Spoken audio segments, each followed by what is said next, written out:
Srilata. So today let us understand the another important term, that is components in the phase rule. Okay, so in last one of my video you have already learned like what is phase, isn't it? How to calculate phase. Now in this video we will be understanding what is component and how to find the component. Okay, so like coming to the definition, so whenever we have to assign the components, that is the number of components of a system at equilibrium. How it is defined? It is the smallest number of independent variable constituent. Smallest number you can tell, or you can tell like minimum number of constituents. Okay, I'll tell you what is constituents. Constituents means you can take chemical species. Okay, what are constituents means? Chemical species. Okay, for chemical species only we have used the name constituent. Chemical species or compounds you can tell. Okay, chemical species which are used. Okay, so it is the minimum number of or smallest number of chemical species which will express that what, by the means of which the composition of every phase can be expressed. Means you can define the system completely. Okay, so it is sufficient. So these minimum chemical species, how many minimum chemical species you require to determine the composition of the phase, means to understand the system or to understand your phase of all the phases of the system. So let us understand this more by giving the examples. Okay, so first you take it as one condition, one example will be H2O is in solid state, it is in equilibrium with H2O, it is in liquid state, it is in equilibrium with H2O is in gases. Okay, so this equilibrium is possible. So H2O, ice, that is solid, is in equilibrium with liquid, again it is in equilibrium with gas, you know that. So when this equilibrium is possible, so you learn thoroughly in this chapter. Next, when you come to the concept of triple point and all, you will learn. But meanwhile, just remember, so if I have the system in which all these three are in equilibrium, this is ice, so I can take it as ice here like this. I will show the ice as like this. Okay, this is solid ice. Okay, and then liquid, how I will show? I will show liquid as here. Okay, I will show some liquid here. Okay, this is in water in liquid state, and vapors I will show like this. Okay, now I have a system in which I have solid ice and liquid water as well as gas in the form of vapor. So now you can see that here like solid, liquid and gas all are there. Now I want to tell the components of this system. So how I can tell? Just I require only water. I can tell only water is my component, H2O. C is equal to H2O, that is C is equal to 1. If I tell one component, then it is understood. Okay, solid will get converted into liquid and liquid will get converted into vapors. Okay, so here phases are 3. Okay, these are phases. How many phases you can tell?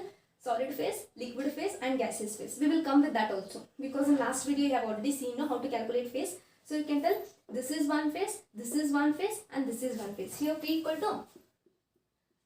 to 3. But component is only one. Yes, water is the only one component you are supposed to express. So I can mention only H2O. So I can mention only H2O. Okay, so I can tell that as component is 1. Clear? So I will make it more clear using the formula also. There is also the formula, but first let us try to understand by seeing just the reactions. Okay, so this is one of the example. Clear? Now let us consider the next example. Okay, so you know the allotropic forms of sulfur. So sulfur, it exists in 4 allotropic forms, isn't it? You have rhombic sulfur, next monoclinic sulfur. Okay, you have monoclinic sulfur. Next you have liquid sulfur. Yes, you have liquid sulfur and then vapor sulfur. Okay, now think that SR, rhombic sulfur, is in equilibrium with SM, monoclinic sulfur, is in equilibrium with liquid sulfur and is in equilibrium with vapor sulfur. Okay, if I have all these 4 sulfurs are in equilibrium, allotropic forms of sulfur are in equilibrium. Now can you tell me the number of phases? Okay, so number of phases will be 4. Why? Because this is one phase, this is one phase, this is one phase and this is one phase. You have already studied. Okay, all are different. So this is P equal to 4. Then how about components?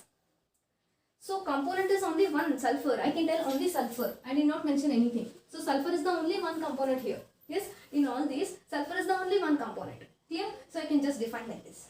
Clear? So another example I will give. So you can take the sugar solution.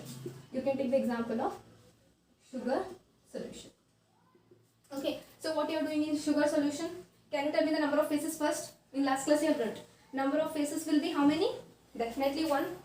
Yes, number of phases will be 1. Why? Because I'll mix my sugar in water. So when I mix it thoroughly, it forms a homogeneous phase. If it is forming homogeneous, then P will be equal to 1. So phase is only 1. Now how about components? Yes. So I cannot only tell water here because I have used sugar also, isn't it? So I should tell sugar also and I should tell water also. I have to mention both the components. Then only I can tell it as a sugar solution. So my components are both what? My components are sugar plus water. So 1 plus 1. C will be equal to 2. You understanding? So C will be equal to 2.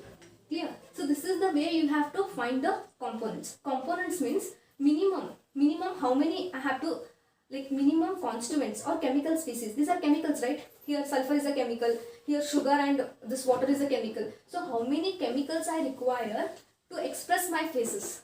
Okay, to express my phases. Okay, so this is what the component. But if you don't understand like this directly to tell, we have an equation. Okay, so using equation also we can find the components. Okay, let us study that now. So let us study this with an equation now. So now here I have written the formula how to find the components. See here, if you want the components for any given equation, number of constituents minus number of relation between them.